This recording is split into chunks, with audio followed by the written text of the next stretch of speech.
special delivery bird. Are you all right? I'm okay, but I lost my 4 extra special letters. Will you help us find the 4 extra special letters? Yes. Great! Dora the Explorer! Hi, I'm Patricia Celine Handoko, and I'll be playing Dora. Hi, my name is Mifta Lozana, and I'll be playing Boots. Hi, I'm Nevin, and I'll be playing Tico. Hi, I'm Jenya, and I'll be playing Swiper, Map, and Backpack. So what's so special about these letters? There are many factors, Tico, that go into making effective letters. What about other forms of communications? That too, Boots. Join me on this journey to deliver the special Birds letters, and we can learn what makes the perfect letter. This is the path our travels will take us. First, we'll look at the fundamental elements of a letter.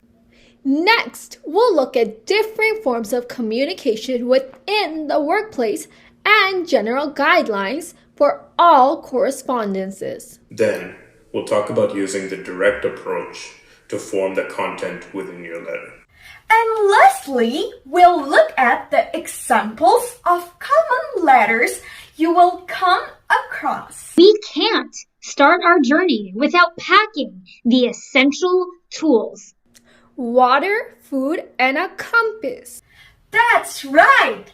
Writing a good letter is the same. You need to know the fundamental elements of a letter. This is the crucial part of our journey to the perfect letter. Tico, Boots, and Backpack will also help me explain it. Can you? Of course, Dora. Let's begin the journey of finding the perfect letter. There are 13 elements of the letter that you should know, both essential and supplemental parts. The essential elements are highlighted in yellow, while the supplemental elements are highlighted in purple. The first element of a letter is the company letterhead or return address. If you are writing it for an employer, include your company letterhead. Meanwhile, when the letter is a personal business letter, write down your personal address at the top of the letter. Moving on to the second major part, date. This is the date when you write the letter. Write the month, date, and year like October 31st, 2021. The third essential element is the inside address, or so-called the receiver address. Fourth here, we encounter the first supplemental part of the letter, which is the attention line. The attention line directs letter to the appropriate person, but indicates that others may also deal with it. For example, the attention line is personnel manager. Next, our salutation.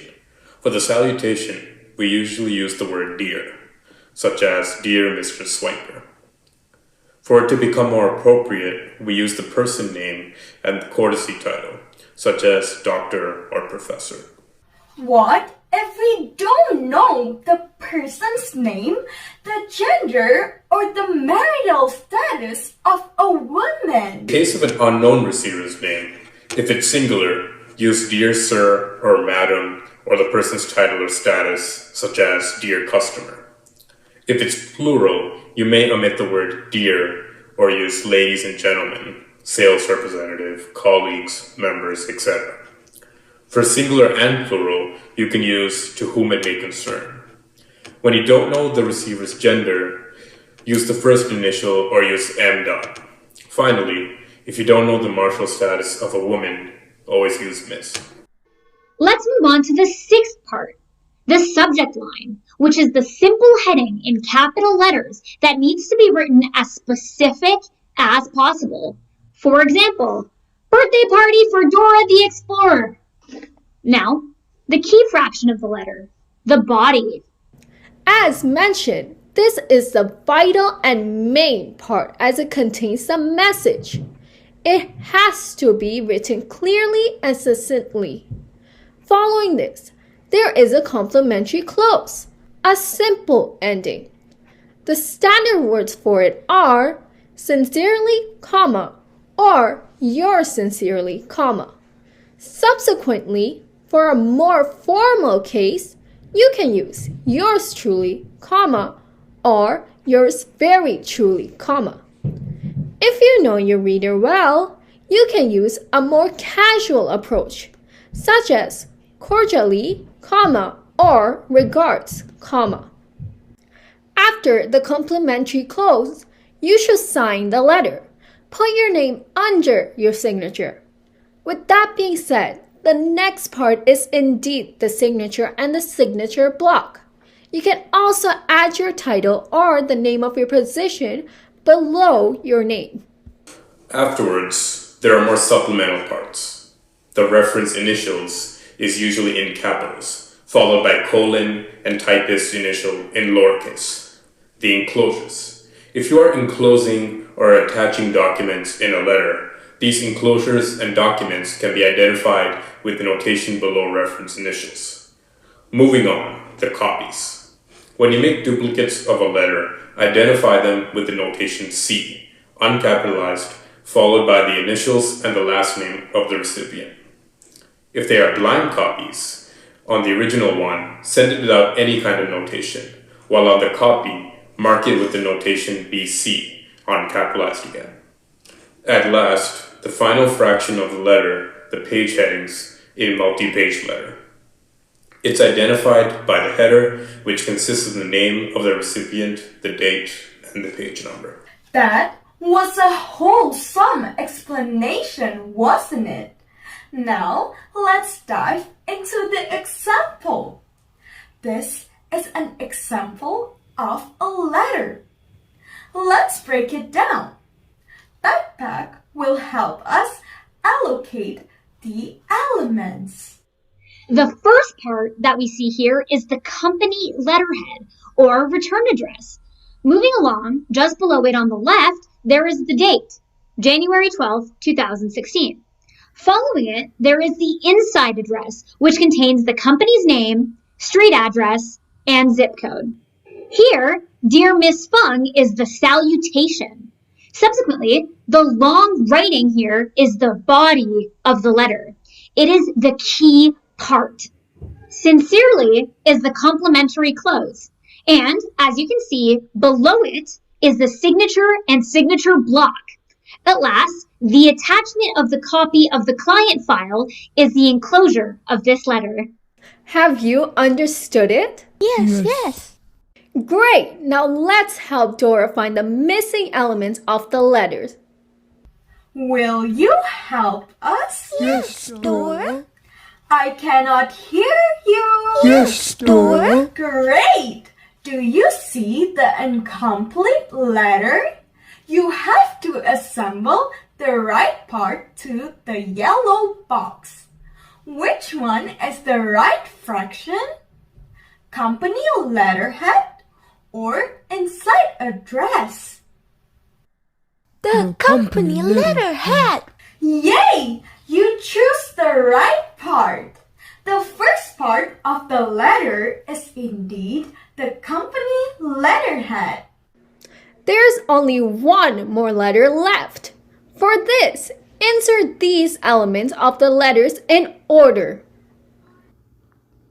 2B, 6A, 6A, and 7C. Yay! Those are the right answers. Number 2 is the date of the letter. Option B. Number 6 is a complimentary close. Option A, sincerely. And number 7 is the signature and signature block. Option C. Thanks! We did it! We did it! We did it! Yay! Now we arrive at the first checkpoint of Dora and the journey to the perfect letter. Let's move on right away. Are letters the only way we can communicate? There are actually 3 more ways to communicate with your peers. Hey, Backpack, could you tell us more about them? Of course, Dora. On the backpack loaded up with things and knickknacks too. Anything that you might need, I got inside for you. The first form of communication is emails. Emails are a popular form of communication that is widely used in the business world. The reason why they are popular is due to their speed and efficiency. Emails can be sent to anyone, anywhere, and at any time from the comfort of your home or office. They are also a great way to connect to people all over the world without spending any money. People no longer have to meet up or spend long hours on the phone for a simple discussion or interactions. Emails help save money on travel expenses and resources. The use of email is also extremely beneficial due to its ability to attach multiple documents. This is perfect for sharing complicated reports with multiple people. Memos are also another type of communication. They are a great way to send messages within the company. Memos are convenient and fast as they spread information to a variety of people at once.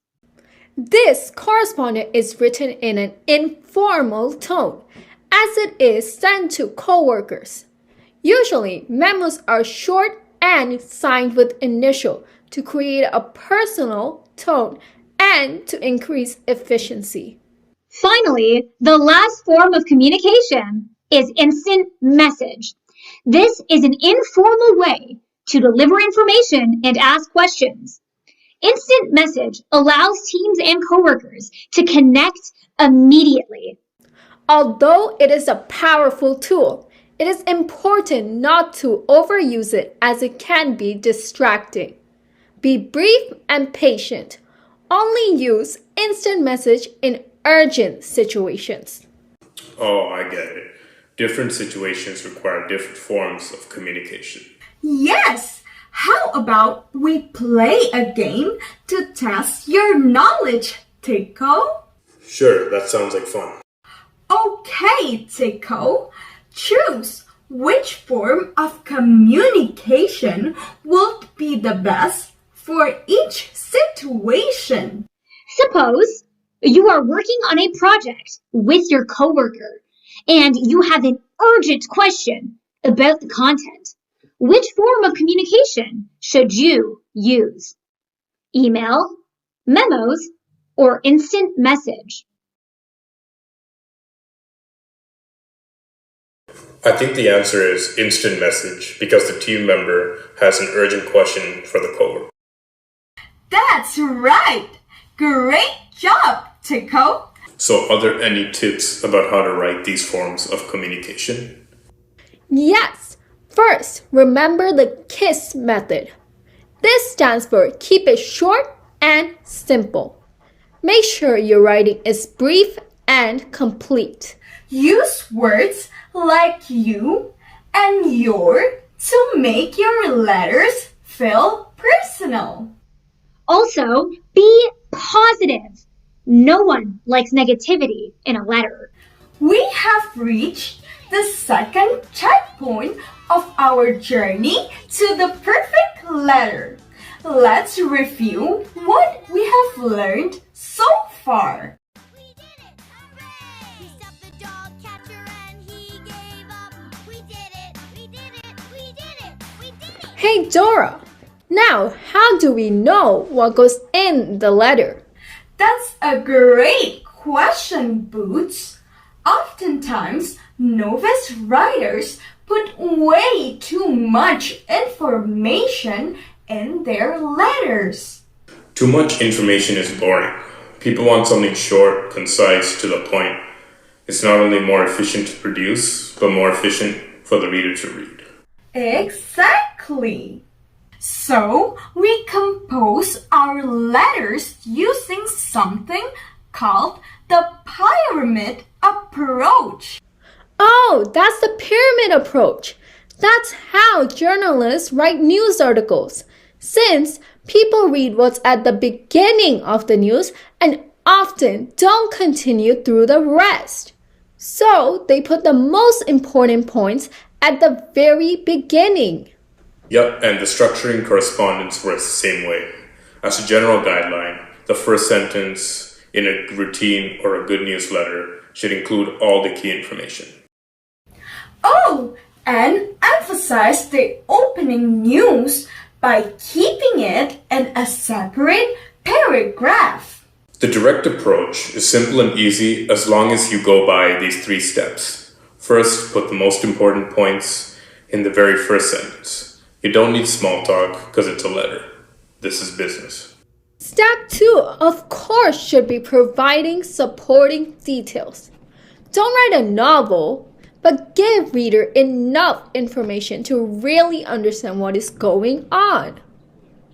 Lastly, it's important to end in a goodwill statement, a sentence that expresses appreciation, offers extra help, or looks to future relationships. This is a beautiful finishing touch that will strengthen the personal, polite tone of a business letter. I've seen a lot of writers start with the goodwill statement, Dora. That's the sign of an amateur. It might feel right to begin with courtesy, as one naturally does in conversation. But in the corporate world, especially with letters, it's business first, the rest later. Whoa! Hold on, everyone. The direct approach sounds great, but not everywhere. Come on, let's take a look at the map.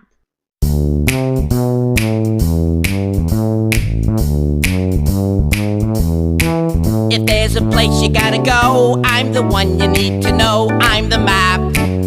I'm the map. I'm the map. Remember, guys, every letter is going somewhere.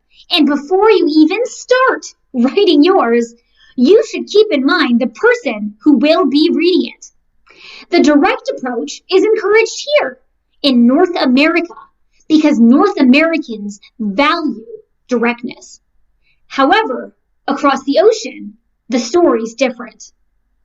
The Japanese favor an indirect approach.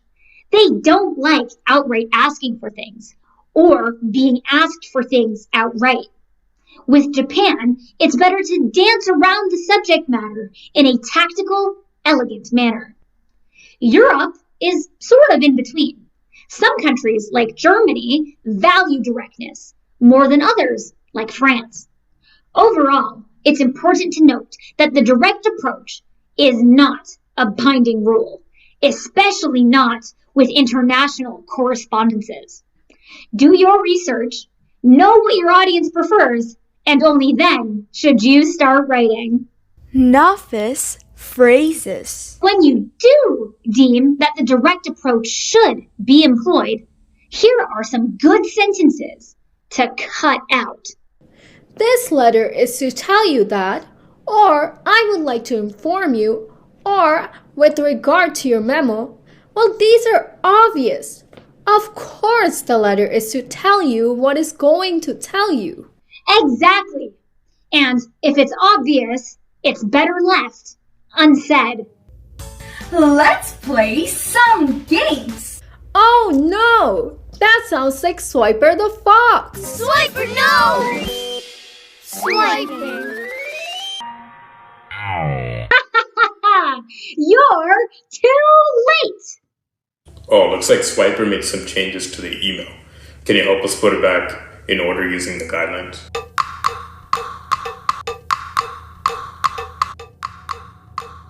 Is the order 2, 3, 1? That's right!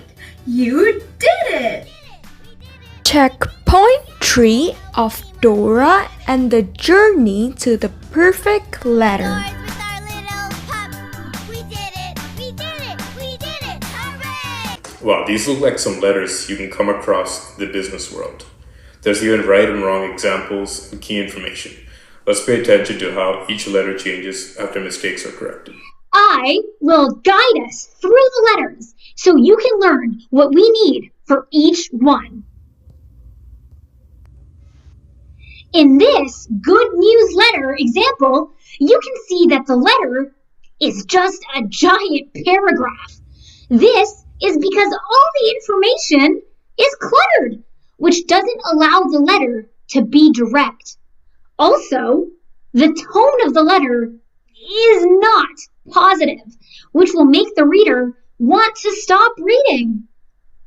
Yeah, I wouldn't want to be reading a negative letter either. Wonder what the next letter has in store.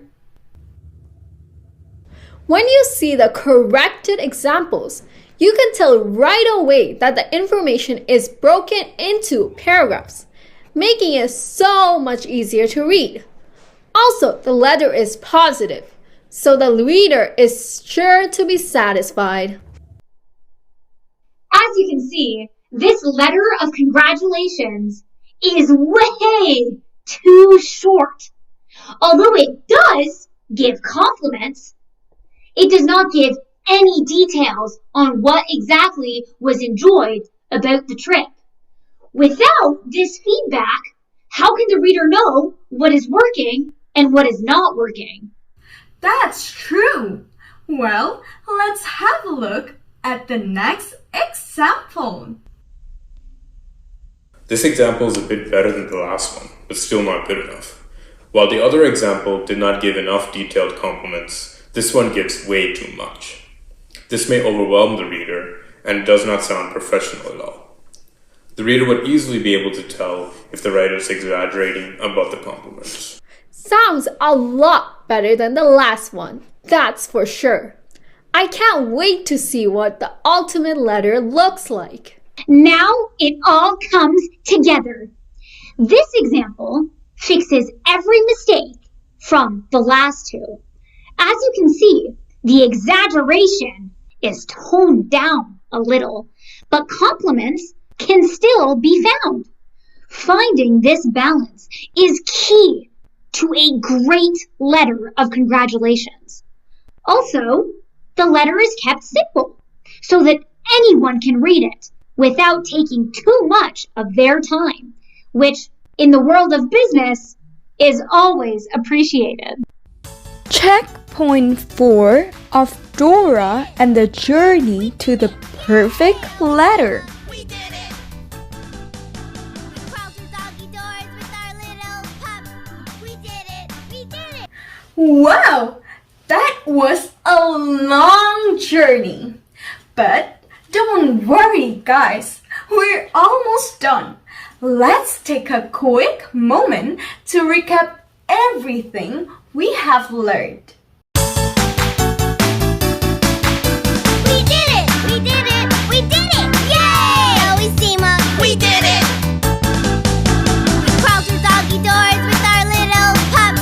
We did it! We did it! We did it! Hooray! We stopped the dog catcher and he gave up. We did it! We did it! We did it! We did it! We found 100 keys in red boxes today. We rescued. Who are the letters for, Dora? Let's see. There's an extra special letter for Tico the squirrel, Isa the iguana, Benny the bull, and who's this letter for? Swipe for the fox. Oh, wow. We have to deliver this letter to Swipe for the fox. That was a lot, Dora. Wow, what a great adventure. Yep. And look at that, guys. We're at the address the special delivery bird gave us. Hey, we made it up to Swiper's foxhole! Just remember to follow these techniques and you will write the perfect letter that everyone will be excited to receive, even those you might not expect. Swiper! Swiper the fox, this letter's for you. Thanks for delivering my mail.